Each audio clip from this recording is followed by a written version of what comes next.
Good morning everyone. आज हम लोग जो है वो अपना नेक्स्ट जो चैप्टर है, चैप्टर नंबर 7 देखेंगे। ठीक है ना, चैप्टर नंबर 7, ठीक है, जो कि है जॉइंट वेंचर। जॉइंट वेंचर, ठीक है, जॉइंट वेंचर। सर जॉइंट का मतलब क्या होता है? जॉइंट का मतलब होता है कंबाइंड, ठीक है ना, और वेंचर का मतलब बिजनेस, ठीक है ना।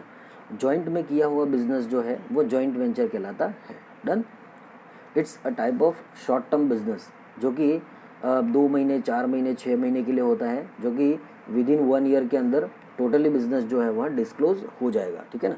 तो सर जॉइंट वेंचर जो है जिसका ड्यूरेशन बहुत ही शॉर्ट टर्म होता है, ठीक है ना, और जिस तरीके से पार्टनरशिप होता है, पार्टनरशिप अकाउंटिंग होता है, उसी तरीके से इसके अंदर भी आपका प्रॉफिट शेयरिंग रेशो होगा। अगर इसमें प्रॉफिट शेयरिंग रेशो गिवन नहीं है तो वो इक्वल माना जाएगा। ठीक है ना। इसमें कोई पर्टिकुलर एक्ट नहीं है कि जैसे पार्टनरशिप के अंदर 1932 एक्ट होता था तो इसमें भी कोई एक्ट काम करता है। ठीक है ना। बट यहाँ पे अगर कोई रेशो गिवन नहीं है तो वो इक्वल माना जाएगा, तो ये आपको थोड़ा सा ध्यान रखना है। ठीक है ना। अब पार्टनरशिप के अंदर सर, पार्टनरशिप के अंदर जो बंदे काम कर रहे हैं, ठीक है ना, पार्टनरशिप के अंदर जो पर्सन्स है, अगर मैं इंडिविजुअल बात करूं तो पार्टनर्स जो थे, ठीक है ना, मतलब इंडिविजुअली वो क्या कहलाते थे सर? पार्टनर्स, ठीक है ना। जबकि जॉइंट वेंचर के अंदर क्या होगा?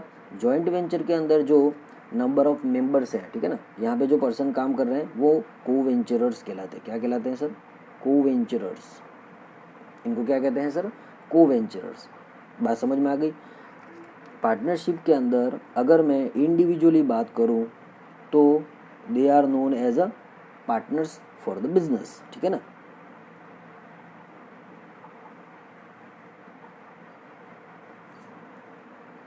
अगर मैं को-वेंचरर्स मतलब जॉइंट वेंचर बिजनेस की बात करूंगा तो वो इंडिविजुअली क्या कहलाएंगे सर? को-वेंचरर्स। बात समझ में आ गई? ठीक है ना। तो सर जब हम जॉइंट वेंचर पढ़ रहे हैं तो वो इंडिविजुअली को-वेंचरर्स कहलाते हैं। जब हम लोग पार्टनरशिप पढ़ रहे थे तो वो इंडिविजुअली पार्टनर्स कहलाते थे। तो ये थोड़ा सा माइनर डिफरेंस है, वो आपको ध्यान में रखना है। ठीक है ना। बात समझ में आ गई? चलिए, अब यहाँ पे जो मेथड्स हैं किसके अकॉर्डिंग हम लोग अकाउंटिंग करते हैं, ठीक है ना, उसमें यहाँ पे 2 मेथड से आपको बुक्स मेंटेन करनी होती है। ठीक है ना। एक है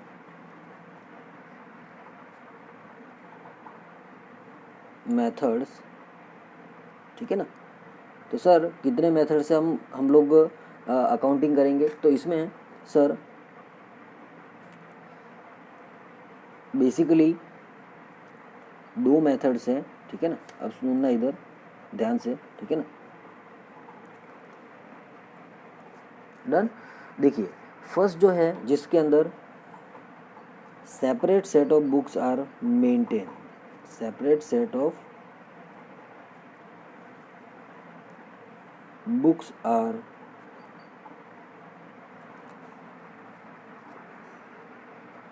मेंटेन, ठीक है ना। Separate set of books are maintain का मतलब होता है कि आप अपनी सेपरेट बुक्स जो है वो मेंटेन कर रहे हैं। ठीक है ना। और सेकंड वाला separate set of books are not maintain. ठीक है ना।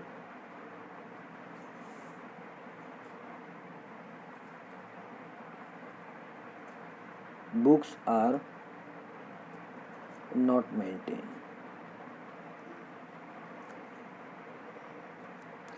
डन सर, कोई दिक्कत नहीं है। ठीक है ना। अब देखिएगा यहाँ पे, अब इसके अंदर जो है, इसके अंदर जो है वो टोटल 3 अकाउंट्स प्रिपेयर होते हैं, जिसमें फर्स्ट है joint venture account, joint venture account. फिर बनता है आपका, जब आपको बोला जाए कि when separate set of books are maintain prepare necessary accounts, तो आपको ये 3 अकाउंट्स बनाने होते हैं, जिसमें फर्स्ट है जॉइंट वेंचर, फिर से सेकंड है जॉइंट बैंक अकाउंट, ठीक है ना, जॉइंट बैंक अकाउंट, और फिर लास्ट है को वेंचरर्स अकाउंट। जिस तरीके से हम लोग पार्टनरशिप के अंदर पार्टनर्स कैपिटल अकाउंट बनाते थे, तो यहाँ पे आपको को वेंचरर्स अकाउंट बनाने हैं। ठीक है ना। हर एक को वेंचर का अलग अलग अकाउंट, ठीक है ना, इंडिविजुअल अकाउंट। फिर जब हम separate set of books are not maintain की बात करते हैं, ठीक है ना, जब सेपरेट बुक्स न रखी जाए तब क्या होगा सर, ठीक है ना। तो अब इसमें दो तरीके की सिचुएशंस बनती है, ठीक है ना, देखिएगा। तो वो आपको क्वेश्चन पढ़ के पता लगाना है कि इन दोनों में से क्या दे रखा है। देखिए मैं आपको एक ट्रिक भी बताता हूँ कि कौन सा टाइप का क्वेश्चन किस तरीके से सॉल्व करना है, ठीक है ना। तो उसके लिए देखना इधर, ठीक है। तो sir separate set of books are maintain के अंदर क्या होगा सर, 3 अकाउंट्स बनेंगे, joint venture, joint bank and last one is a coventurers account, ठीक है ना। और हम लोग जब बात कर रहे हैं कि separate set of books are not maintain के अंदर, तो देखिएगा जब क्वेश्चन के अंदर आपको बोला जाए कि ईच को वेंचरर्स रिकॉर्ड ओन ट्रांजेक्शन्स, कौन से ट्रांजेक्शन्स, ओन ट्रांजेक्शन्स, ओन का मतलब होता है खुद के, किसके, ठीक है ना।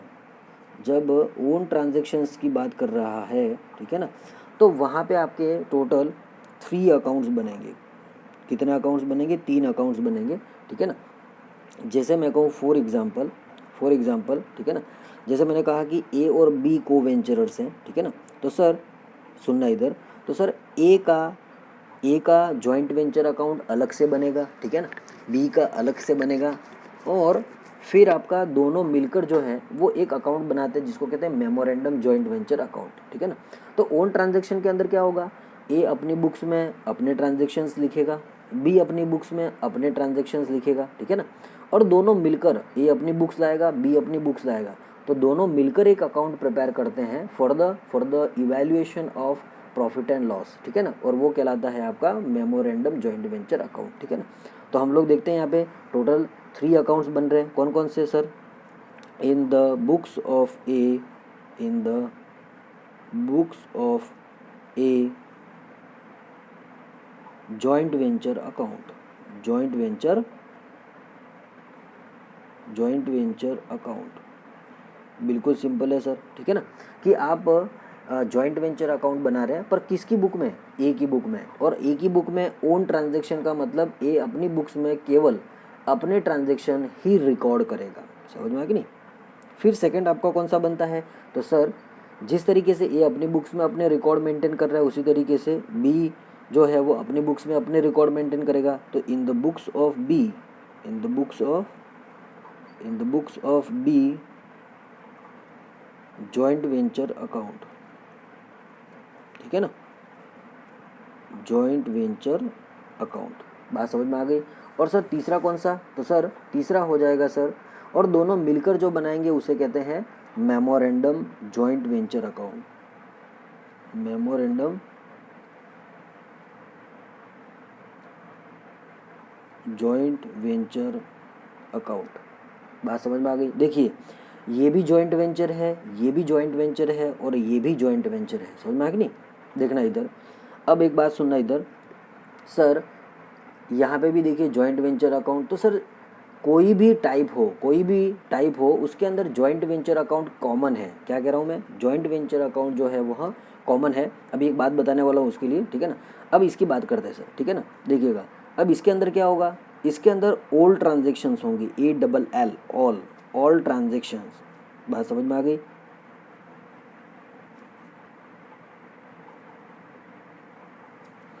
ऑल ट्रांजेक्शन्स, ठीक है।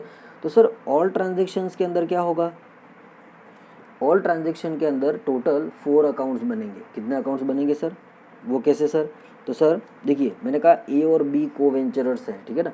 तो ए अपनी बुक्स के अंदर अपने खुद के ट्रांजेक्शन्स तो रिकॉर्ड करेगा, पर साथ में बी के भी ट्रांजेक्शन्स वो रिकॉर्ड करेगा, समझ में आ गई नहीं। और जब बी बनाएगा तो बी अपने बुक्स में अपने ट्रांजेक्शन्स रिकॉर्ड करेगा और ए के ट्रांजेक्शन्स भी रिकॉर्ड करेगा, ठीक है ना। तो सर ये तो हो गए 2 अकाउंट, और बाकी के 2 अकाउंट, तो जब ए अपनी बुक्स में अपने और बी के ट्रांजेक्शन रिकॉर्ड करेगा तो ए जो है वहाँ ऑपोजिट पार्टी का अलग से अकाउंट बनाएगा, को वेंचर का, समझ में आ गई नहीं, को वेंचरर्स अकाउंट जिसके अंदर बी का बनाएगा। और जब बी अपनी बुक्स में अपने और ए के ट्रांजेक्शन्स रिकॉर्ड करेगा तो एक अलग से जो अकाउंट बनाएगा को वेंचर का, वो बनाएगा ए का, ऑपोजिट पार्टी का, समझ में आ गई नहीं। तो सर कितने हो गए, 2 + 2 = 4 अकाउंट्स बनेगी नहीं, बात समझ में आएगी नहीं।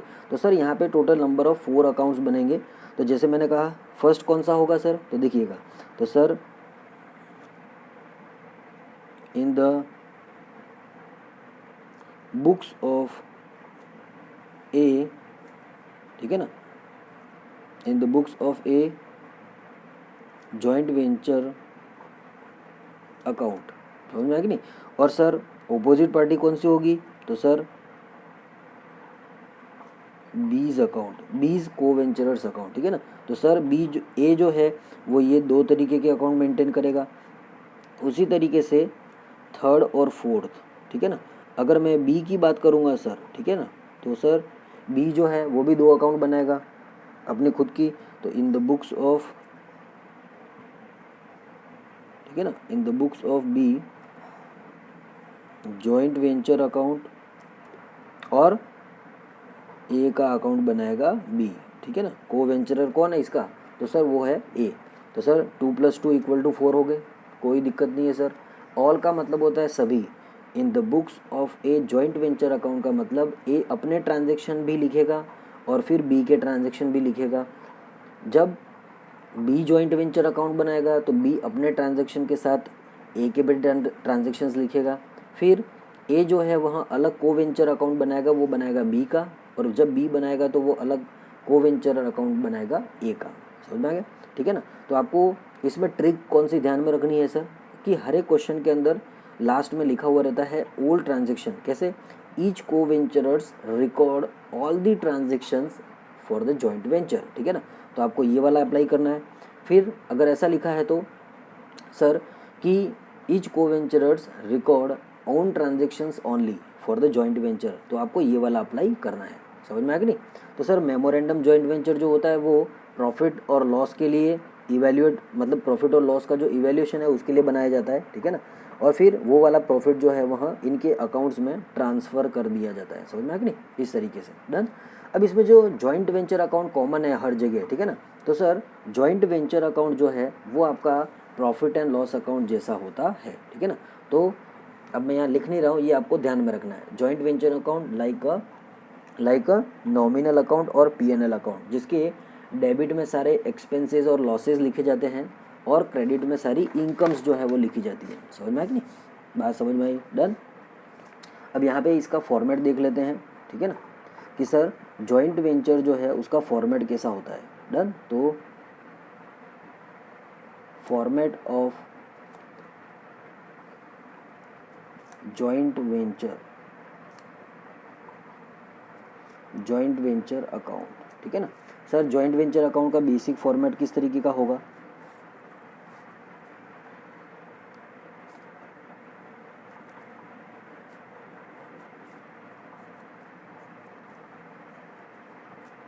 ठीक है। तो सर देखिएगा, अब देखिए आप कोई गुड्स परचेज करते हैं, ठीक है ना, तो वो भी बिजनेस के लिए एक्सपेंसेस है, और अगर आप कोई थिंग्स जो है, ठीक है ना, वो भी परचेज करते हैं तो वो भी बिजनेस के लिए एक्सपेंसेस है। सर समझ में नहीं आया, ठीक है ना। अगर आप कोई कैपिटल एक्सपेंडिचर करो तो भी, या वो रेवेन्यू एक्सपेंडिचर हो तो भी, ठीक है ना, दोनों एक्सपेंडिचर ही है, दोनों खर्चे ही हैं, समझ में आ कि नहीं। तो दोनों को एज अ हम एक्सपेंसेस ही ट्रीट करते हैं। तो sir particular amount, particular then amount, ठीक है ना, ये आपका क्रेडिट साइड और ये आपका डेबिट साइड हो जाएगा, समझ में आया, ठीक है ना। तो देखिएगा अब होता क्या है sir, joint venture account like अ पीएनएल अकाउंट, जिसके डेबिट में all the losses and expenses mention होंगे, ठीक है ना, और credit side all the incomes, ठीक है ना, एंड प्रॉफिट्स। अब देखिएगा इधर, ठीक है ना, सर एक्स और वाई जो है या ए और बी को वेंचरर्स हैं, तो वो क्या करते हैं कि वो एक जॉइंट में बैंक अकाउंट ओपन करवाते हैं, जिसको कहते हैं जॉइंट बैंक अकाउंट, समझ में आ कि नहीं। तो अगर ये दोनों मिलकर कोई गुड्स परचेज कर रहे हैं, कोई मटेरियल परचेज कर रहे हैं, मतलब दोनों ने मिलके जो भी परचेज किया हो, ठीक है ना, तो उसके लिए वो पेमेंट कहाँ से करेंगे सर, जॉइंट बैंक अकाउंट से। दोनों ने मिलकर जो जॉइंट बैंक अकाउंट खोला है तो वहाँ से वो पेमेंट करेंगे, ठीक है ना। तो यहाँ पे जो बात बता रहा हूँ उसको सुनना इधर, कि सर जॉइंट में किए गए परचेज के लिए वो पेमेंट जॉइंट बैंक से करेंगे, तो टू जॉइंट बैंक लिखेंगे, समझ में आ कि नहीं। और सर आपने क्या किया सर, तो किया परचेज, समझ में आ कि नहीं।